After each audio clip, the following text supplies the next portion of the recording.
যাদের দিলের মধ্যে আল্লাহ পাকের মহব্বত আছে, আল্লাহ পাক আমাদেরকে হাকিকি মহব্বত দান করেন, হাকিকি মহব্বত দান। দিলের মধ্যে মহব্বত আসছে না আসে নাই, এটার একটি মাপকাঠি আছে। সেটা হচ্ছে যদি দুনিয়ার মহব্বত দিল থেকে দূরীভূত হয়ে যায়, তা মনে করতে হবে দিলের মধ্যে মহব্বত এসে গেছে। আর যদি দুনিয়ার মহব্বতের ঠেলায় আমি বাঁচি না, তো যত কিছু করি এখনো আমি আল্লাহ পাকের মহব্বতের ঠিকানা পাইনি। মহব্বত যখন এসে যাবে, পুরা দুনিয়ার সে শাহেনশাহ, সে বাদশাহ। আল্লাহ তুমি আমাদেরকে মহব্বত দান করো। হাজি, মহব্বত তো সবার দিলের মধ্যে আছে, কিছু না কিছু আছে, নাই যে তা নয়,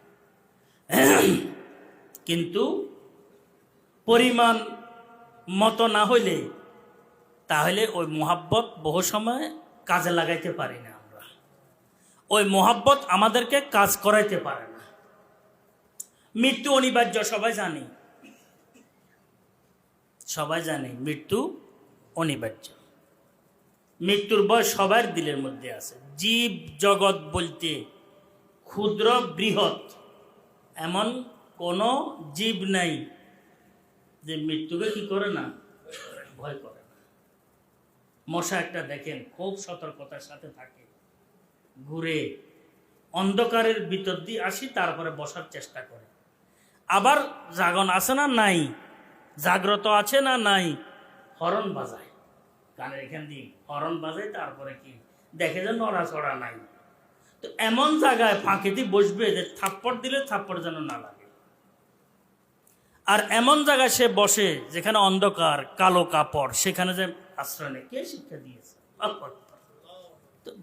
মৃত্যুর ভয় কোন জীবের মধ্যে নাই, এমন একটি জীবন নাই। বিবেক নাই, বিবেচনা নাই, কিন্তু মৃত্যুর ভয় আছে।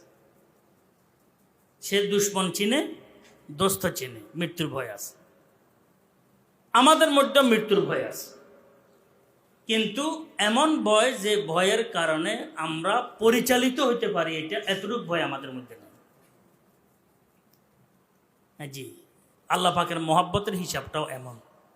মহব্বত আছে, ওয়াল্লাযীনা আমানু আশাদ্দু হুব্বাল লিল্লাহ, বেশ কম আছে, কিন্তু যতটুকু খাউফ মৃত্যুর আমাদের মধ্যে থাকার পর আমরা ওই খাউফের কারণে নিজে চলন বলন, মুআমালা মুআশরা সব কিছু